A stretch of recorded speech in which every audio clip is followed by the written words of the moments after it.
Saat kita masih bayi, saat baru lahir, kepercayaan apa yang kita punya? Nothing kan, alias nol besar. Nggak ada satupun. Terus kita belajar apa yang harus diyakini dan bagaimana cara kita merumuskan keyakinan itu? Orang tua, guru, kakak, abang, adik, TV, mungkin beberapa buku yang kita baca ya kan.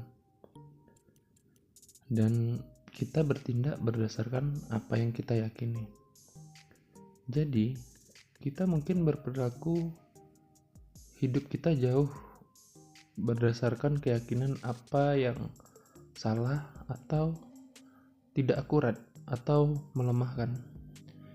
Jadi, kalaulah suatu kepercayaan adalah pola saraf di otak, maka kita mungkin memiliki beberapa yang bagus, yang memberdayakan, yang bermanfaat, dan kemudian kita memiliki beberapa yang tidak berguna, tidak memberdayakan, dan tidak layak dari kejeniusan yang ada pada kita. Pertanyaannya adalah, apakah mungkin bagi kita untuk mengembangkan kepercayaan baru yang tidak kita percayai saat ini? Jawabannya yes. Iya kan?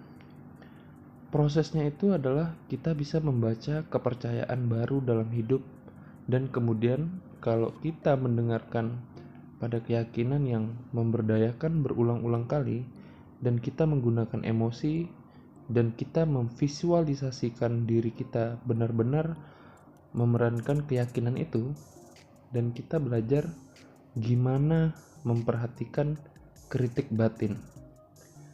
Kritik batin kecil itu yang bilang omong kosong lah, gak benar, gak akan pernah jadi kenyataan.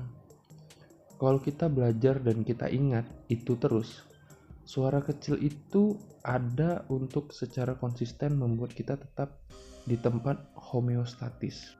Homeostatis itu definisinya adalah suatu keadaan tubuh untuk mempertahankan keseimbangan dalam menghadapi kondisi yang kita alami, dan sifatnya itu dinamis dan berlangsung secara konstan.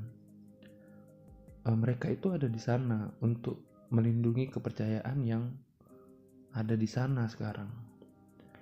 Nah, ini ada penelitian terbaru untuk mengembangkan sebuah pola baru yang kita butuhkan. Itu waktunya antara 66 sampai 365 hari atau 1 tahun. Jadi, kita harus menggunakan motivasi intrinsik dan motivasi ekstrinsik. Jadi, kita harus mulai menanyakan semua mengapa penting bagi kita untuk dapat mengembangkan keyakinan baru ini gitu. Akan seperti apa hidup kita kalau kita punya keyakinan itu sekarang? Seperti apa keluarga kita nanti kan? Kita harus memberi mereka manfaat yang lebih besar. Seperti kebanyakan orang nih, mereka itu banyak menolak perubahan karena keselamatan pertama di homeostatis dan konservasi energi.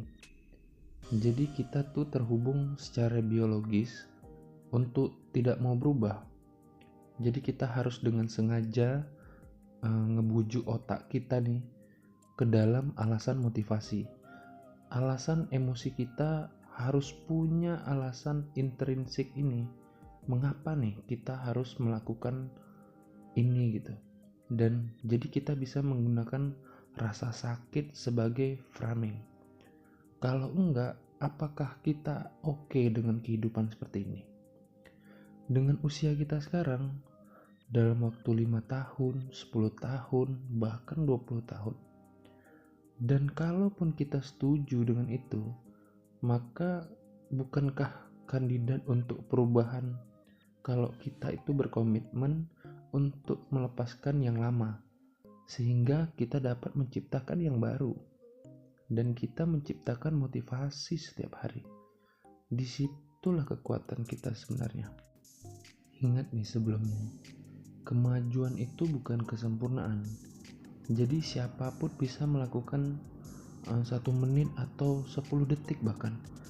Jadi kalau kita bisa mulai merumuskan kebiasaan sehari-hari, kebiasaan kita mingguan pun, gak peduli berapa lama pun itu, kalau kita bisa buat ruang aja di otak bahwa pada tanggal ini nih misalnya, waktu ini, inilah yang mau kita lakuin dan kita akan melakukannya berulang-ulang kali gitu, itu akan menjadi habit dan dibutuhkan sekitar 66 hari itu gitu untuk kebiasaan sederhana aja yang harus kita lakukan secara sadar. Itu sampai kebiasaan itu melakukannya kepada kita. Dan itulah sebabnya orang-orang bilang kita semua adalah makhluk kebiasaan.